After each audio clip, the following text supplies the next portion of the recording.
Yeah, last time I was in a class that started was 2007.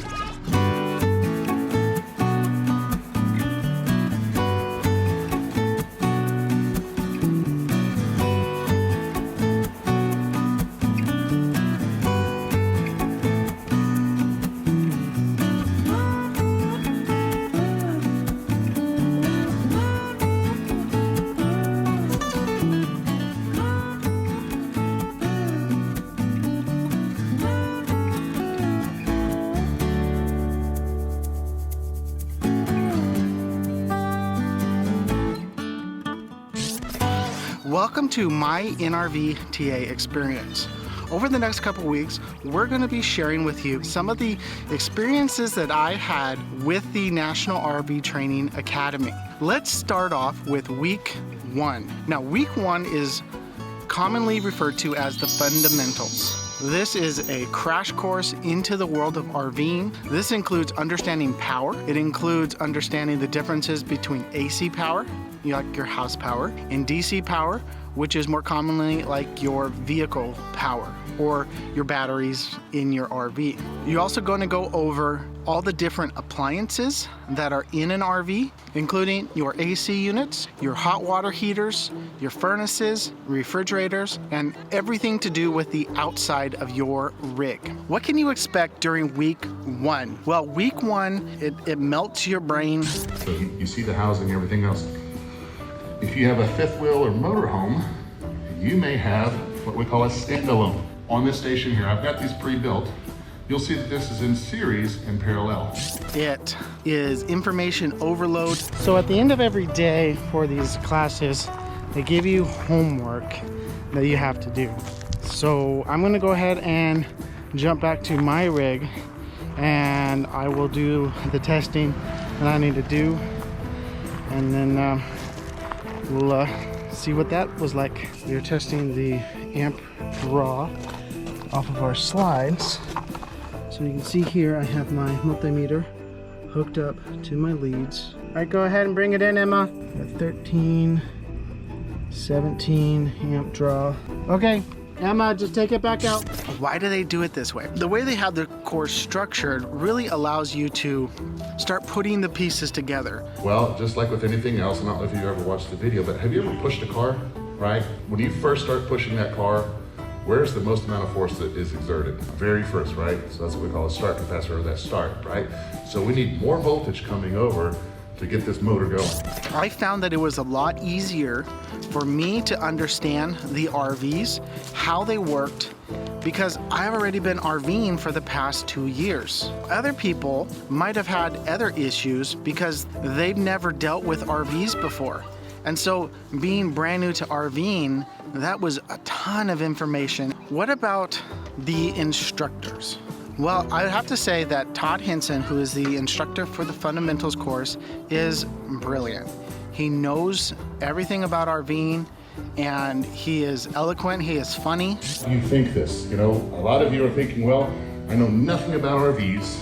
You know, am I over my head on this? Did I get into the wrong class? So I want to let you know the way this generally works is about 60% of you are here to learn just how to work on your own RV. You just learned how to spell RV yesterday. Kind of hard to see way back there. This is not a hot dog. We're not putting fire down here and we're grilling hot dogs. We have what's called a device, it's called the OPD. He will have you sitting on your seat, learning and having a good time while you learn. There's so much information to go over that if there was someone that wasn't entertaining teaching this course, then it would be very hard to understand and absorb all this information. Well, everyone, we're only 2 days into this training course and already Garrett is in the belly of the beast. There he is, you guys, with his safety goggles on and everything. Yeah. What are you doing down here? Well, I haven't maintained the batteries. It's a little over a year. Adding distilled water to it, and then I'm cleaning off some minor corrosion in the neutral line over in the red line over there. Okay, all right, and what prompted you to do this?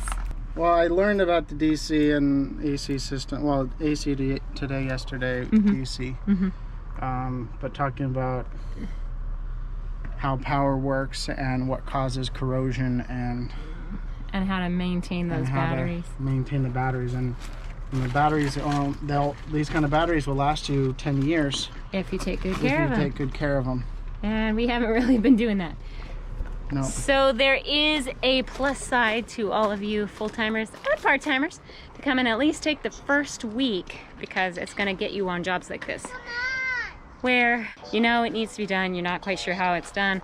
You go and get the training, you understand a little bit more of the system, and then you just dive right in and do all this wonderful maintenance that keeps your rig working well.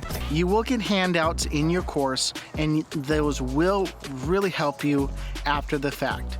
If you are a couple weeks out of the class, then you have all the handouts to refer back to refresh your brains on what Todd went over during week 1.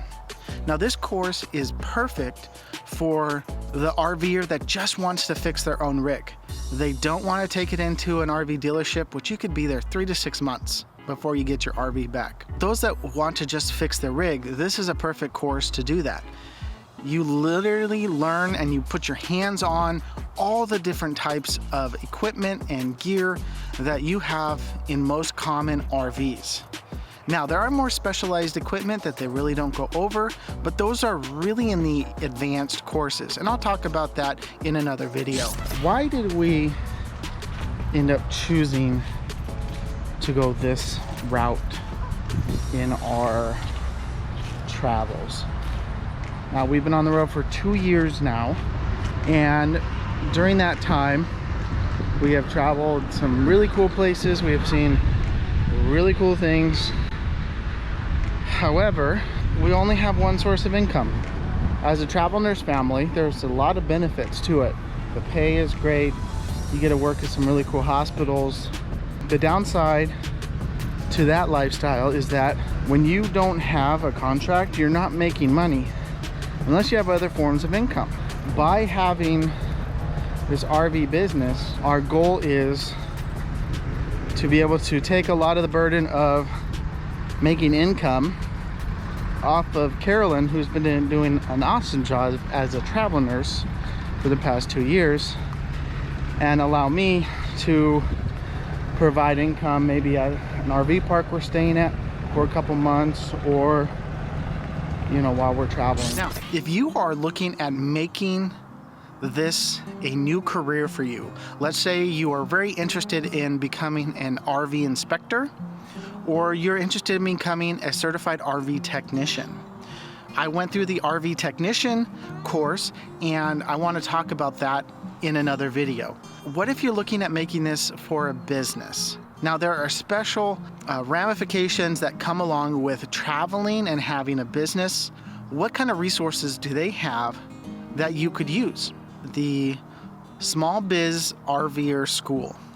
I'll leave a link right down below, and I'll leave it in the description if you want to go check them out. What they really are there for is to help you set up a business, especially if you are wanting to have a business on your own. If you are wanting to own your own business while you travel, then check out this course. Morning, day 3 on week 1, and we are doing the business classes, and Carolyn is joining me this morning. It's too early. Hopefully, this little cackle will remain quiet. Now, they give you a whole week of this course at the beginning of each day during the fundamentals. So get there an hour early, and then you can learn all about what business things you need to be successful on the road. In conclusion, the fundamentals is a must. Especially if you're looking at doing any of the advanced courses, you have to take this course because they want all of their students to be on the same page. So when they start building upon what you learned during the fundamentals, you can continue to grow and learn. Thank you guys so much for watching. If you like this video, make sure to give it a thumbs up. And as always, live life intentionally.